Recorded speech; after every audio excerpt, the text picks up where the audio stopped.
How's it going, guys? My name is Zach with the Movie Castle, and today we're going to be taking a look at Jason X. This came out in the year 2001, was directed by Jim Isaac, and the movie stars Lexa Doing, Jonathan Potts, Peter Mensah, Lisa Ryder, and of course Kane Hodder in his final franchise performance as Jason Voorhees himself. Now, as the X would denote, this is the 10th Friday the 13th film that they made. However, technically, Freddy vs. Jason comes before this, so maybe this should really be Jason XI. But yeah, Freddy vs. Jason, boy is this a whole can of worms to unpack, but that movie would basically lead to this one existing. They were trying to make Freddy vs. Jason all the way since back in the 80s, and by the time we got to the early 2000s, they knew they were going to do it. They teased it at the end of Jason Goes to Hell, but it was still taking longer than expected, and they thought, what if we did a Friday the 13th movie, but set it in the future so it wouldn't disrupt the Freddy vs. Jason continuity? And somehow, against all odds, we actually got a movie where they sent Jason Voorhees into space.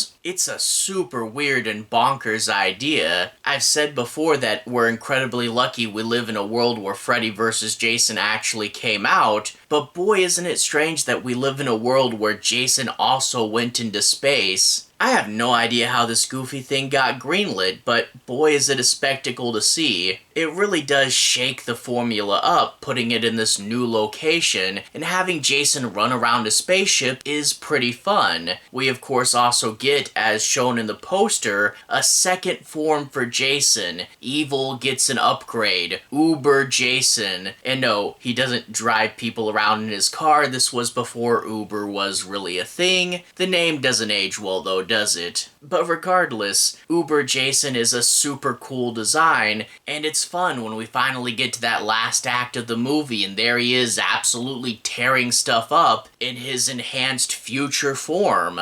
There are also some absolute classic franchise moments in this, in particular, that liquid nitrogen kill that everyone loves. Top 5 kills of the whole franchise for sure, and we also get some fun future moments. A VR holodeck-styled room, and also an android for Jason to fight. Some fun ideas in here. Much like Jason Goes to Hell, this movie really doesn't feel like a standard Friday the 13th movie, but at least with this one we get Jason in his proper hockey mask, running around and wreaking havoc, which is really what you need for a Friday the 13th movie. Out of the two that don't feel like Friday the 13th movies, Jason X is probably better than Jason Goes to Hell. Curious what you guys think. But this is also another one of two where this is one of the two Friday the 13th movies that is played for comedy. The other being Part 6, Jason Lives, and that was like self-referential wink and nod. It would go on to inspire Scream. This is more like an over-the-top party movie. Hey, can you believe Jason's going to space? Let's rip around and have fun. And in general, this movie is pretty fun. I like it, it's a goofy good time. If you go into it with the right headspace, you'll probably get a kick out of it. That being said, it is one that I do wish was better. The movie is supposed to be a parody of B sci-fi movies, but there are times where it doesn't really cross that line and it simply is a B sci-fi movie. Some of the shots, some of the sets look kind of cheap, and we get some CGI in particular with the spaceships that isn't 100% perfect. There's also some pacing issues, a few scenes where it drags in the middle, and of course the characters aren't great in here. A lot of them are just laughy, jokey teens. And we get really quippy dialogue, and I do wish we had fewer characters and developed them more. Overall, the humor mainly does come from the quippy dialogue, and I do wish it came more from the sequences. I wish it was more like Army of Darkness and we went from classic over-the-top sequence to classic over-the-top sequence. And while we do get some of those, I wish this movie was on fire more. I wish we got more of them. I wish it was bigger and over the top. And I wish it leaned into humor more from being extreme than it did from the characters telling jokes and being goofy. Overall, why I think Jason X could have been way better than it is, it still is a fun oddball entry in the series, and if you haven't seen it yet, go in with the right headspace expecting a cheesy B sci-fi movie. There are some classic moments in here it is worth watching, but again, don't expect the world out of it. A solid recommendation, but definitely not the best thing ever. All that being said, I do want to talk a bit about it in more details. I'll be avoiding the end, so no major spoilers, but I do want to break down and analyze a few things and talk a bit about the setup. So from here on out, let's take a bit of a deeper dive. So we open up in the year 2010. Yeah, the not too distant future of 2010. That did not age well. Again, they were trying to do this jump to not step on Freddy vs. Jason's shoes, although if you know the jacked up Friday the 13th continuity, we were almost to 2010 anyway. But for real, that's a bit of future-proofing, but not much. I mean, what were they thinking? Did they think they were gonna go until 2009 and just not make any more Friday the 13th movies?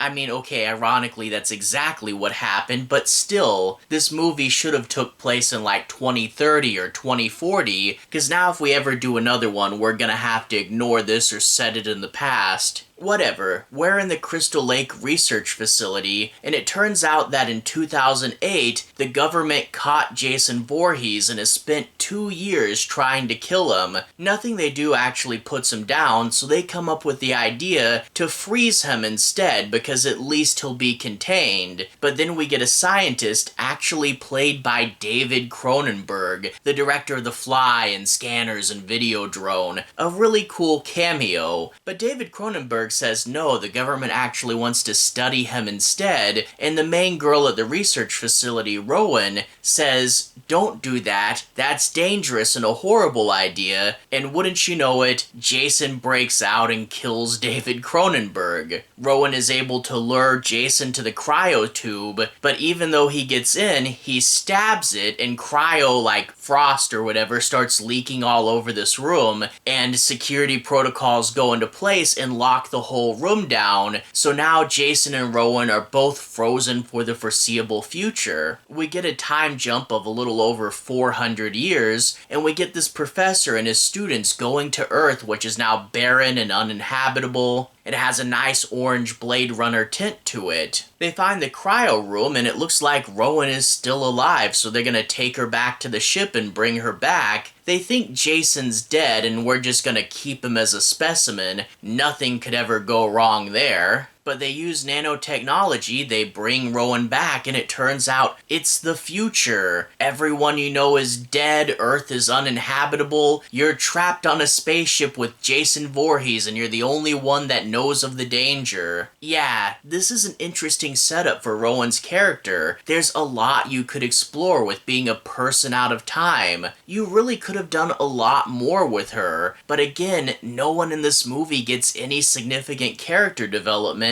and that really is sad because I like Rowan and I think we could have done so much. But overall, we just didn't, and honestly, she's not in the movie near as much as she should be. We're introduced to the other characters, and boy, I mean, the other characters. We have the professor, we have a whole team of students, we have the grunts, which are like the security team, and then we have the people that run the ship. There's so many people here that every now and then a guy will show up and I'll be like, was he in the movie this whole time? I don't remember him. And there's even like 2 of the girls that I kept getting mixed up for each other. I guess the idea here is that we're a Friday the 13th movie, we want to do a bunch of kills. So we have to have a bunch of people. But that being said, they do waste quite a bit of their kills. There's some neck snaps and throat slices and a few kills that happen off camera. If you aren't gonna do a spectacular kill, it's best to not have the character. If we had focused on fewer characters, we could have developed the few that we had left. We get to the 3rd act of the movie, and I think by then we whittled them down to enough characters that should have been in the movie from the start. But yeah, just way too many to keep track of. We do have a few standouts. We obviously have the teacher, and he seems like a normal de facto leader, but then you find out he's a bit of a scumbag. We have the head of the Grunts, who's this really cool, tough guy character, and he leads the charge against Jason. I really do like him.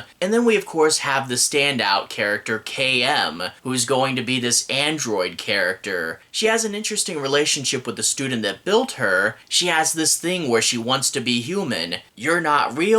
No, I am real. And then, of course, because she's an android, she's really tough and she can fight off Jason and stand much more of a chance than all the other teens can. But that being said, the rest of the characters are just laughy and jokey, and of course, sarcastic quips abound. They're surprisingly immature, and honestly, this is a Friday the 13th movie, but they feel like parodies of Friday the 13th characters, and I wish we had about half of them. Now, of course, the professor is going to tell Rowan, oh, there's no way Jason Voorhees is going to come back to life. He's 100% dead, but both Rowan and the audience knows that is definitely not going to be the case. We then jump to where they're looking at Jason, and he probably would have healed and got up regardless, but it turns out, get this, a couple starts having sex nearby, and that causes Jason to wake up. Yeah, this movie gives Jason the canonical power to physically sense sexual activity, and that's going to wake him up and make him enraged. Right off the bat, we get the classic liquid nitrogen kill, easily one of the best Friday the 13th kills of all time, and now he's loose in the ship. They're gonna send the security grunts after him. That's not going to be enough. And then, of course, the students on this trip are going to be in danger. But as I said, the remaining part of this movie is a bit uneven. We do get other fun moments like the VR section and the he's screwed joke. It is fun enough, but I wish it was bigger and I wish it was more over the top.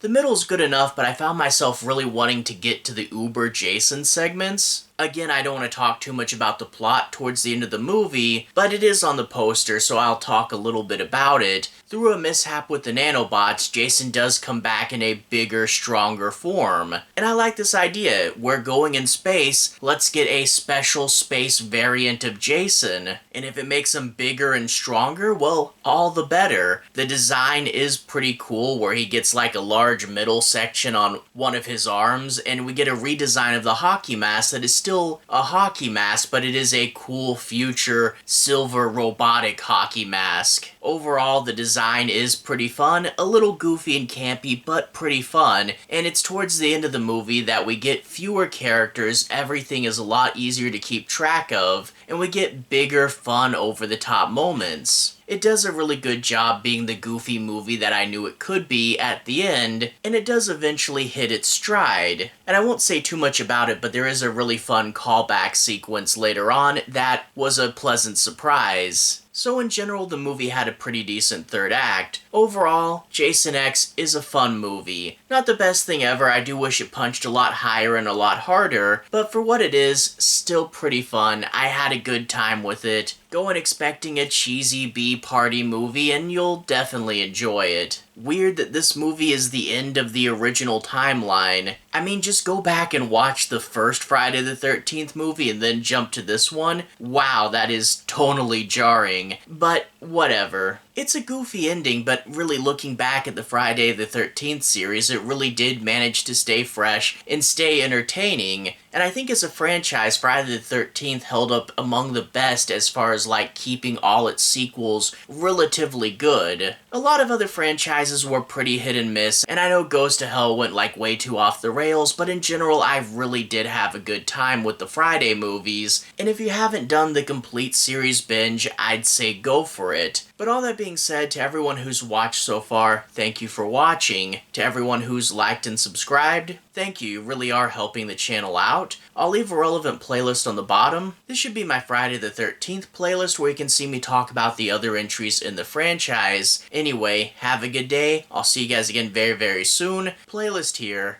Have a good day now.